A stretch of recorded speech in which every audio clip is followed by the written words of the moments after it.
We are honored to be joined by Tony Blinken. He's the former Deputy Secretary of State during the Obama administration. He's a senior foreign policy advisor to Vice President Joe Biden's campaign and a just great human being. Tony, it's good to see you.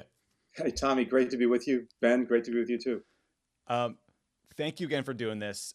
We figured it would be great to get your take on, what a Joe Biden foreign policy would look like if he's elected president, and sort of a last chance to talk to some of our friends in the foreign policy world who are, have some questions about what the agenda would look like. So I guess first question is, there are some on the left, you see this on Twitter, which you take it for what it is, but you see some people complaining, look, the Biden campaign is rolling out a lot of endorsements from the Bush administration, other Republicans, former Republicans, and they sometimes worry, does this mean the vice president might get drawn to the right on foreign policy, right? These are some people who might be frustrated that Obama didn't prosecute CIA officials for Bush-era torture policies, or are pissed that Obama was, anti-war and Iraq candidate, but he got drawn into conflicts in Libya and Syria, and they want a firm break from, Republican policies and, stagnant sort of blob thinking, as Ben might call it. What do you say to them about, the Biden agenda and officials who might serve in his cabinet?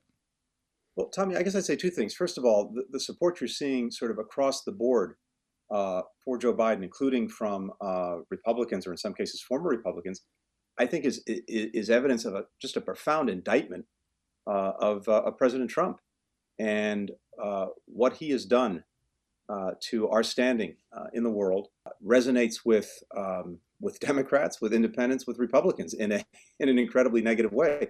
So I think it's evidence of that.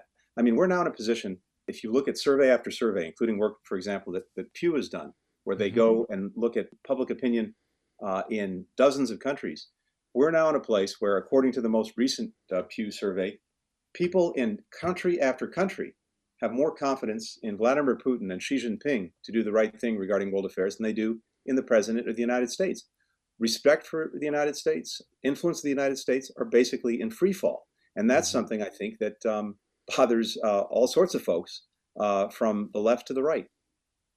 So you've known the vice president for a very long time. You've worked with him since his days in the Senate. I imagine you talked with him about his vote against the '91 Gulf War. You've been with him when he voted for the war in Iraq. You were in the room during the Obama administration when he argued against sending more troops to Afghanistan. How have his views on using military force evolved over time? Can you explain to people how he thinks about these things? Yeah, I think the vice president starts out with a profound core of idealism that I think animates most Americans. And what really got him into public life, what's motivated him, whether it's domestic or foreign policy, is a profound aversion to people or countries abusing their power.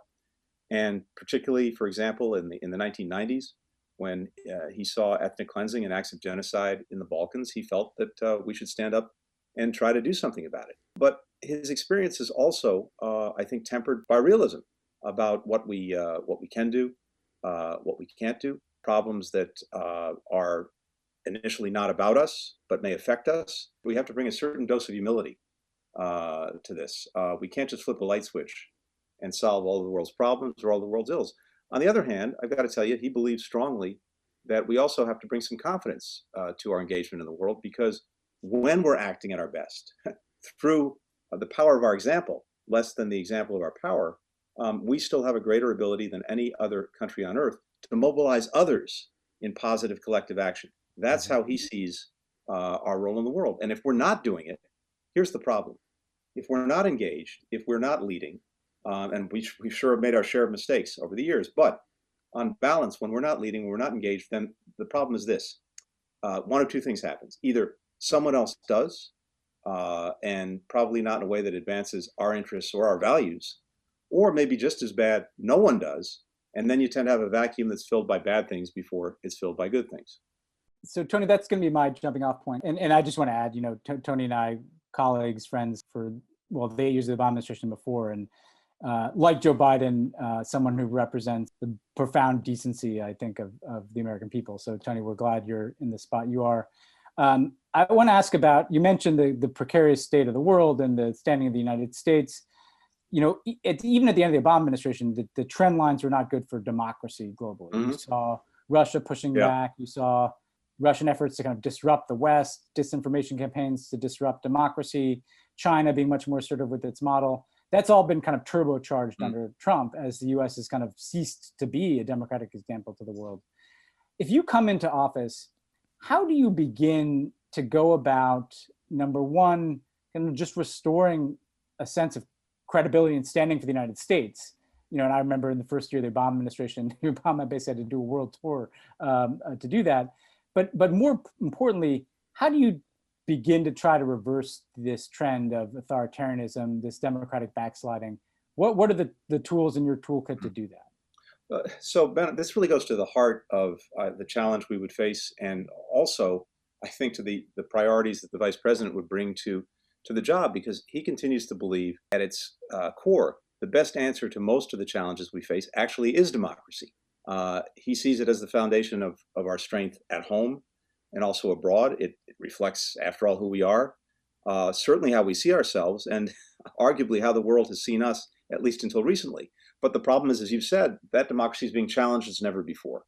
And I think that matters as never before. First, because I think, as the vice president has said, the strength of our own democracy at home is directly tied to our ability to be a force for progress in the world and to mobilize the collective action I was talking about. The problem we face, of course, is that we have a president of the United States right now who's engaged in a daily assault on our own democracy, on its institutions, on its values, on its people, and that has deeply tarnished our ability to lead. But the flip side that you alluded to is also vitally important. Other democracies are a source of strength for us, especially when we find ways to work together. But Ben, as you said, we see democracy in retreat. Freedom House tracks this, as you know, and over decades, they've looked at the strength and health of democracy in country after country.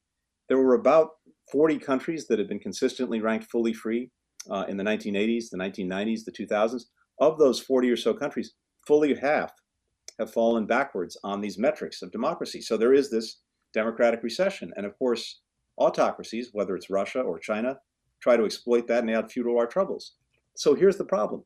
At the very moment, the world's democracies are looking to the United States to be a leader for the values that we share.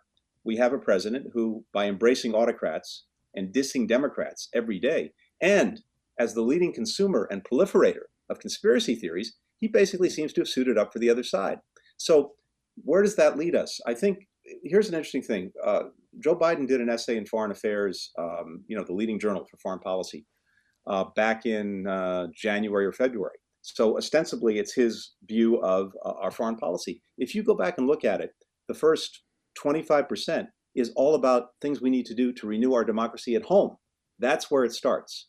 And he has a long and strong agenda for that kind of democratic renewal when it comes to transparency in governance, when it comes to getting dark money out of our politics, when it comes to having a truly representative democracy with functioning institutions. Once you've gotten that renewal in place, then you try and work to revitalize our alliances with democracies around the world. But I can tell you this, just starting with the fact that Joe Biden would actually be able to tell the difference between our friends and our foes, and they would know that he knows, that'll help a lot. We look a lot on the podcast at these places where people, it does seem like there's also a growing trend of people standing up to this kind of authoritarianism. When you look at Hong Kong, when you look at Belarus, close election recently in Poland, Nigeria, we'll talk about on the podcast today. But what can be done? I totally agree with you. Get our own house in order is the number one thing. What can be done to more effectively find ways to support these democratic movements? Specifically, I'll just throw a couple of things at you. I noticed you guys have called for a summit of democracies in the first year. What's the kind of, are there concrete outcomes from that could be helpful to people in like a Belarus or Hungary? And how much does corruption enter into it? I mean, is there a space where we can kind of start to go after the money, the dark money that kind of finances authoritarianism? And how do you think about, taking that democratic renewal and making it put wind in the sails of these democratic movements that have inspired us, but that often kind of reach a brick wall at some point? Ben, look, the first thing is, in the category of first do no harm, it'll be in and of itself a good thing to have a president who not only stands, against repression and abuses of human rights, but starts with the proposition that you don't stand with those who are perpetrating them. So I think it'll be a big change in and of itself, not to have a president who tells Xi Jinping it's okay to have concentration camps for Uyghurs, or it's okay to trample on democracy in Hong Kong. Having said that, that's obviously not enough. I think you're 100% right that corruption is certainly at the heart of the problem, but also maybe at the heart of the opportunity.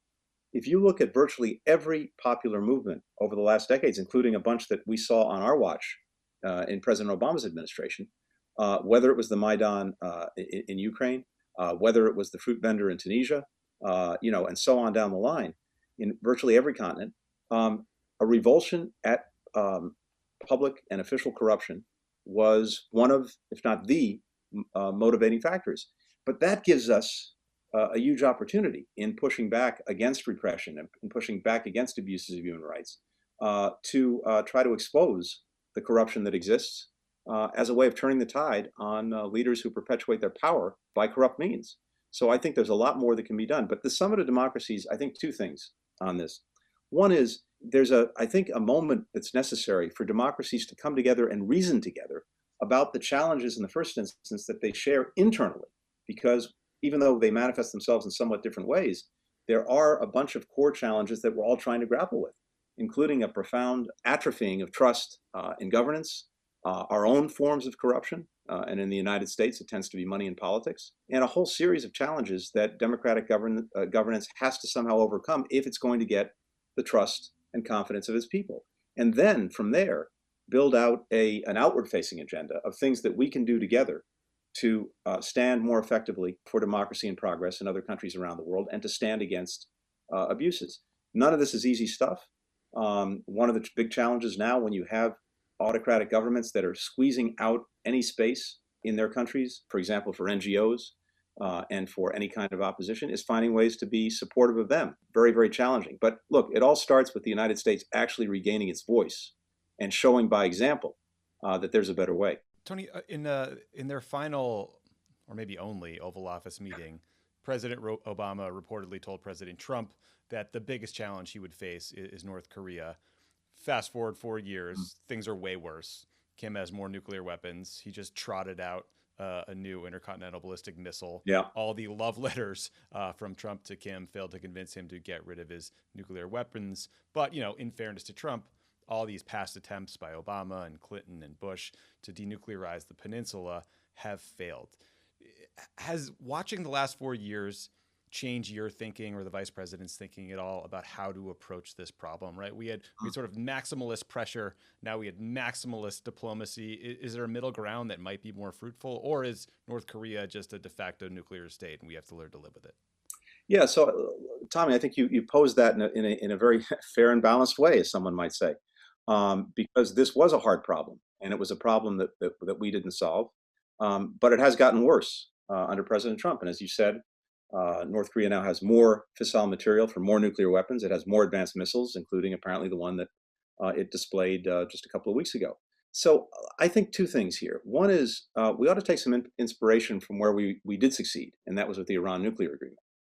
And there we built a very strong international coalition that made the case to Iran that it really had to choose coming to the table, negotiating in good faith and negotiating a strong agreement that allowed us to deal with the problem posed by its ability potentially to produce fissile material for weapons on very short notice, or face unrelenting pressure from countries around the world, including countries that are not always lined up with us. And that's really a huge tribute to the diplomacy that President Obama and Vice President Biden led in lining this up. But the reason it worked, the reason we were able to bring other countries along, is they saw the end game that we had in mind, not as regime change in Iran, no matter what you think about the regime, but as resolving the nuclear problem, the nuclear challenge posed by Iran. They were willing to sign up when they knew that diplomacy was really part of what we were trying to do, and we succeeded. Now with Iran, we had an interim agreement, and that gave us some time and space to produce a long-term agreement, which tragically President Trump has torn up. So I think there's something to that model for dealing with North Korea. I think it's highly unlikely, if not to say impossible, that in one fell swoop we're going to get North Korea to give up its nuclear weapons, its infrastructure, its missiles. But there may be a step-by-step process that moves us in that direction. So I'd be inspired to some extent by what we did with Iran. One other thing, though, at the last year and a half of our administration, when North Korea was clearly developing the capacity to actually reach the United States with an ICBM that it might marry a nuclear weapon to, we exerted a comprehensive pressure campaign that involved basically two things. First, it involved China, given the unique relationship that China and North Korea have. 90% of North Korea's trade, its lifeline, is through China. And we went to Beijing and said, look, we want to work with you to deal with this problem. It's something you don't want any much more than we do. But if you can't, or if you won't join us in trying to curb North Korea's nuclear program, then we're going to have to do some things to protect ourselves and protect our partners and allies, including more forward deployed missile defense, more exercises, more forward deployed forces that are not directed at you, China, but you're not going to like. And interestingly, we got China behind what, till that point, were the two toughest UN Security Council resolutions. And according to our intelligence folks, China was making good on implementing its part of those resolutions to put pressure on North Korea. The other piece of this was going to country after country with our South Korean and Japanese partners and saying, if you've got North Korean guest workers who are sending more than $1 billion home in remittances, not to their families, but to the North Korean government to prop up its military, you need to send them home or not accept anymore. And we started to build real pressure on North Korea. Unfortunately, we ran out of time. But again, the purpose of the pressure has to be not to topple the regime, no matter, again, how heinous it may be, but to get it to engage in a meaningful way in diplomacy, in negotiations, so that we can actually, and in a very practical way, curb its program and hopefully walk it back. Yeah, the pretense that the Trump-Iran policy is not about regime change has really fallen to the wayside, but I'll leave that for Ben in the next set of questions. So my question for you is about election interference, or foreign election interference. In 2016, they tried to cover it up, the Russians, right? I mean, they laundered things through WikiLeaks. There were a variety of steps taken to try to create some space for this, disinformation dump, the hack and dump, the sort of troll farms. This year, they're just handing shit to Rudy Giuliani, who goes on the record saying, yeah, it's 50-50 chance that some guy in Ukraine I'm working with is a Russian spy. How do you approach deterring foreign election interference when it's this brazen, when it's this in the open, when all parties involved, both foreign and domestic, seem to give zero fucks about getting caught? What do you do about that? Well, the first thing you do is you actually try to establish meaningful deterrence, and that means having what the foreign policy types like to call a declaratory policy, basically telling another country what you're going to do if they do X, meaning it, and then doing it if they act. That's exactly what Joe Biden did. He spoke to this a couple of months ago. We put out a very strong and quite detailed statement making very clear that he would view any election interference by Russia or by anyone else as an attack on our democracy, as an attack on our sovereignty, and there would be meaningful, real, sustained consequences, costs imposed. And then he went out and notionally listed some of the things that we'd be looking at if we had to do it. And then, you actually have to follow through.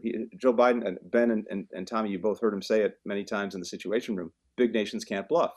So if you're going to say you're going to do something, it triggered by an action of another country, then you got to follow through. Otherwise, it becomes hollow and empty. So I think in the case of Russia, for example, and we were talking about this earlier, there's a lot more we can do, for example, to expose the profound corruption that is at the heart of the system, starting with Vladimir Putin, that might make him just a little bit less popular with his own people if it's exposed in a meaningful way.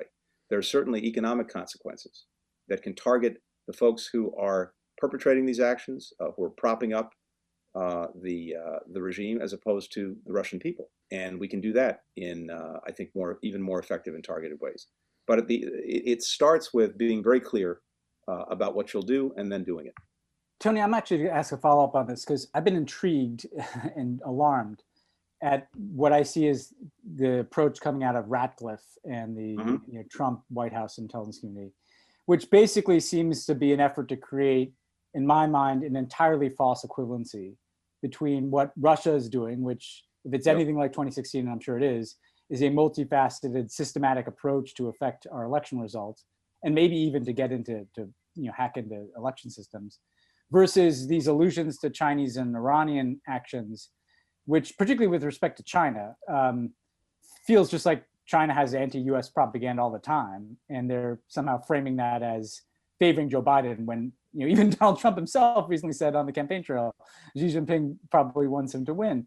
How worried are you, though, that, let's say, knock on wood, fingers crossed, my toes are crossed, you can't see that, Joe Biden wins? How worried are you that there's going to be this transition period and the this leadership of the DNI that has been basically turned into an extension of the Trump White House is seeking to kind of create some legitimacy question rooted in like what China did? How do you deal with what I think are totally false equivalencies around what foreign countries are doing in our election and how they might try to hang around you guys a totally false narrative, that seeks to draw some equivalence between what happened to them, based on Russia's 2016 intervention and what's happening now? Yeah, so Ben, you're 110% right. The only country that is taking meaningful active measures to try to affect the outcome of our election is Russia.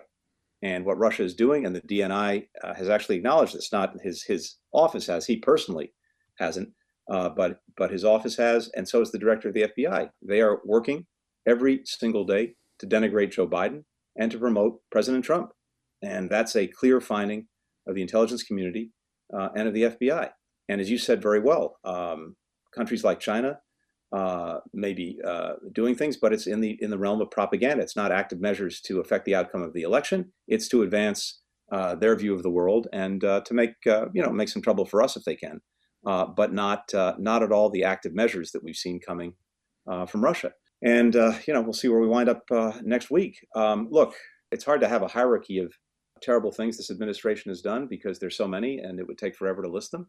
But I think very close to the top in my book is the gross politicization and even corruption of the institutions of government to advance the president's personal political interests. And the intelligence community is unfortunately right near the top of that list. And so I think it's going to be vitally important in a Biden administration to try to take some of that poison out. That starts with a president who makes very clear what his expectations are of the intelligence community, which is to speak truth to power, to come up with the facts and not in any way to distort or spin or modify their views to meet what they believe are the interests or expectations of the president. And then it means appointing the right people to senior jobs who are going to carry out that worldview in their agencies to make sure that they are devoid of corruption, devoid of politicization. But this, of course, unfortunately, is true, Ben, as you know, in agency after agency. Here's a striking thing. The State Department, where I had the privilege of working the last couple of years of our administration, the survey's done every year of the different government agencies to sort of ask the federal workforce what it thinks of the agency, their jobs, et cetera. And last year, the folks who worked at the State Department were queried. And one of the findings was that political coercion was running rampant in certain bureaus of the department. And then one of my favorite, and I use that word advisedly, findings was in the Office of the Legal Advisor of the State Department, when asked the question, is the leadership of the department honest and calling it like it is, 35% said no, it wasn't, versus 0% in 2016 when Barack Obama and John Kerry and Joe Biden were in charge. You guys have a steep challenge, and the transition will be a very delicate period of time. But hopefully we have enough capacity to deal with that or talk about it. I wanted to ask one follow-up to what you said earlier about Iran. You were a key part of the process that produced the Iran nuclear agreement. I think we all believe that the world would be better off if that agreement was still in place, but you guys are going to find the world as it is when you come in. If you again knock That'd be a good title for a book, by the way. Yeah, yeah, no, I know. Thanks for that. I as soon as I said that, I realized I plugged my book. I guess it's hardwired. Here's the question I have, which is, there's always a lot of pressure from the opponents of the Iran nuclear agreement, including some U.S. partner governments in the Gulf, the Emiratis, the Saudis, and the Israelis, and Republican Party in Washington, that there's a better deal to be had, that the provisions should be stronger and longer. And I'm sure there will be a chorus of people saying, we've got them on the ropes, we've added all these sanctions, and they're stacking sanction upon sanction on Iran right now as we speak. And the worst thing you could do is try to return to the status quo of the Iran nuclear agreement. Others, like Emmanuel Macron, the French president, have said, we'll come back into that agreement and then negotiate the follow-on provisions that deal with other things. How do you approach a situation where, I think, objectively speaking, it would be better if somehow you could get back into the JCPOA? We don't know whether Iran will do that, given all the sanctions. And yet, you're not just trying to solve the equation of getting back into the JCPOA. You've got all these new sanctions that have been stacked on. You've got governments in the Gulf that have recently concluded agreements with Israel that are, presented as part of a kind of anti-Iran axis. What is the goal of a Biden team? Is it to get back to the JCPOA and then negotiate from that? Is it to immediately try to pursue some better deal that might draw support from some of these actors? How do you navigate the pursuit of what we had already accomplished with the Iran nuclear agreement in the new context? So two things, Ben. And first, you have to start not in the abstract, but from where we are. And where we are is a really bad place. When President Trump walked away from the deal, he promised, as you said, a better deal that, of course, has not materialized. He also promised that the so-called maximum pressure campaign he was exerting against Iran would make Iran act less provocatively. And of course, the opposite has happened. So on the nuclear side of the equation, we have an Iran that is building back the very capability that the JCPOA stopped in its tracks because the president effectively freed Iran from its commitments. And it now acknowledges enriching uranium at higher levels. It's got a much larger stockpile. It's using more advanced centrifuges. The bottom line is the infamous breakout time, the time it would take for Iran to produce enough fissile material for a weapon that we pushed back through the JCPOA to more than a year, is, at least according to public reporting, down to about 3 months and heading south from there. So we're right back to where we were before the deal, with this terrible binary choice between, at least in my judgment, allowing Iran to get to a very, very short breakout time, or taking some kind of action that's likely to have huge unintended consequences. And at best, if it's military, maybe set back the program, but not end it. And in fact, we're already seeing Iran, reports today suggest that Iran is now building back things deep underground that would be very hard to get at anyway when they eventually build them. And then on the other side of the equation, the maximum pressure, we've seen the Trump administration swing wildly from allowing Iran to act with some impunity to, obviously taking actions, including taking out Qasem Soleimani. And there, no one's shedding a tear for his demise. But it's one thing to take him out. It's another to game out what would be the almost certain consequences from that, including a significant increase in Iranian provocative actions. So much so now that in Iraq, where the administration said it was trying to restore deterrence, exactly the opposite has happened. We're being chased out of our own embassy. Secretary Pompeo is working to shut down our embassy because of increased attacks from Iranian-supported militia in Iraq, and we see Iran acting in other places as well. So that's the picture that we have to deal with if Joe Biden's elected. What he said is, look, if Iran comes back into compliance with its obligations, we would and we should do the same thing. And then we would use that as a basis for seeking to certainly lengthen the agreement, because a lot of time has passed, and some of the various timelines that were established in the agreement are now, by definition, much shorter, so they should be lengthened. And we would look at ways to strengthen it too. But we'd be in a much different and better position, because instead of having alienated all of our partners who negotiated the agreement with us and who are now spending all of their time and energy trying to keep it alive, instead of working with us to engage Iran in an effective and meaningful way, we'd be back on side. And if Iran decides not to do it, well, then I think the world would be able to address that together. And if Iran does engage in this, then at least we'd be back with the folks who helped us achieve the deal in the first place. That would also put us in a better position, I think, to effectively deal with other actions that Iran takes that we don't like. So there'd be a lot of work to do on that, and it's one of the things that needs to be gamed out in detail. But there's no question that the place we're in now is the worst of all worlds, and it's a place we need to move away from. Tony, thank you again for your time. Just for building on the JCPOA question, Ben and I always rip our hair out when we hear Democrats talk about the Iran nuclear deal, because before they get to the good stuff, there's 4,000 caveats about how it was imperfect and time limited and blah, blah, blah, blah, blah, right? It's harder to be for diplomacy than for war, right? It is seen as politically dangerous to vote against the Iraq war or the war in Afghanistan or the various surges or various funding bills. And it is seen as politically risky to be for big diplomatic efforts that might prevent wars.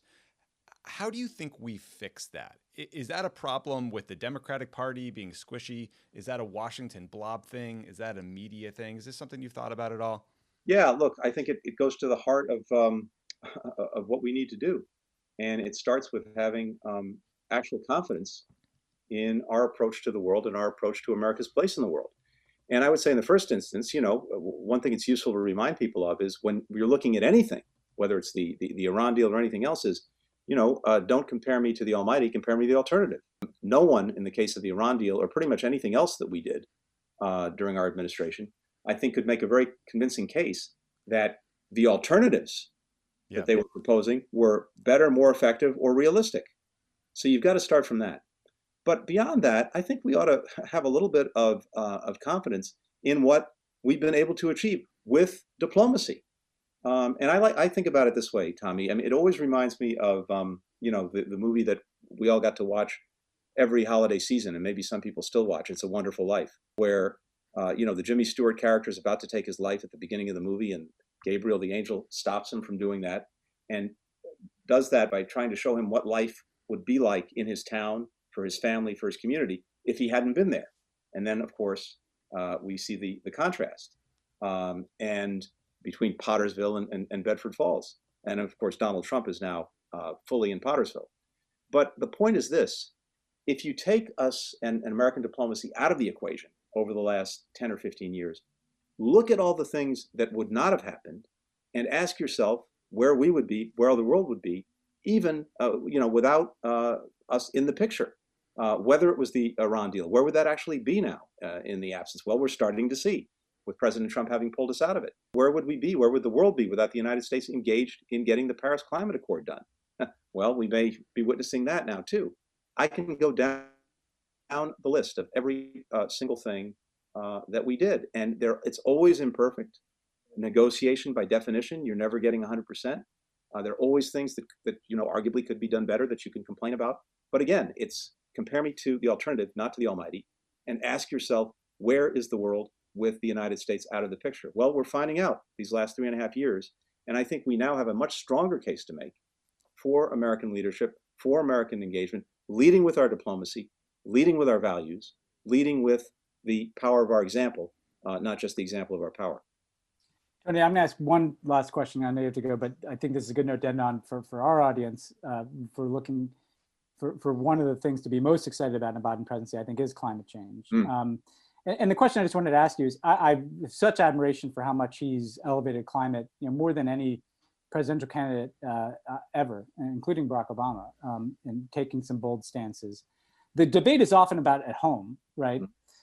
And the question is, if you guys are successful in doing what he's talking about doing at home, which is a big climate package, clean energy package, job creating package through Congress, that helps move our economy in the direction it needs to go, what momentum will that give you coming back into Paris to go around the world in that first year and try to revitalize global climate efforts? Why should people listening to this who care about this, which is about everybody who listens to this, make them excited about the vision of how a domestic Biden climate plan can connect with prioritization of this issue internationally that can be a game changer on the climate crisis? Ben, these things are inexorably linked. And it's pretty basic and it's pretty simple, but it's vitally important. We are 15% of global emissions. By definition, even if we do everything right at home, that's not enough, by far not enough, because we still got 85% of emissions coming from other countries around the world. And so you have to have a strong international agenda to deal with the problem. Conversely, if we're not getting our act right at home, our ability to drive that international agenda, to be a leader, to push other countries into doing the right thing, is dramatically undermined, if not eliminated. And so if we're able to actually move the climate agenda in an effective way at home, and I believe we will be, then that strengthens our hand enormously in the international arena in terms of actually making meaningful, sustainable, and dramatic progress on what is the existential issue of our times. So you've got to be able to do both. You've got to do them in effect more or less at the same time. But as the world sees that a Biden administration is deadly serious about actually taking concrete actions necessary to get our own house in order, we are so much stronger in eliciting that kind of cooperation and action from other countries. Tony, thank you so much for doing the show. Good luck on Tuesday. Thank you. Tuesday plus 7, Tuesday plus 14, however long this thing is going to take. We're rooting for you. It is clear to me, and hopefully everyone who just heard this conversation, that Joe Biden would make the world a safer, better place to live that maybe wasn't melting. So that's seems like a good endorsement. Good slogan. I like that. Yeah. So vote. Thanks again, man.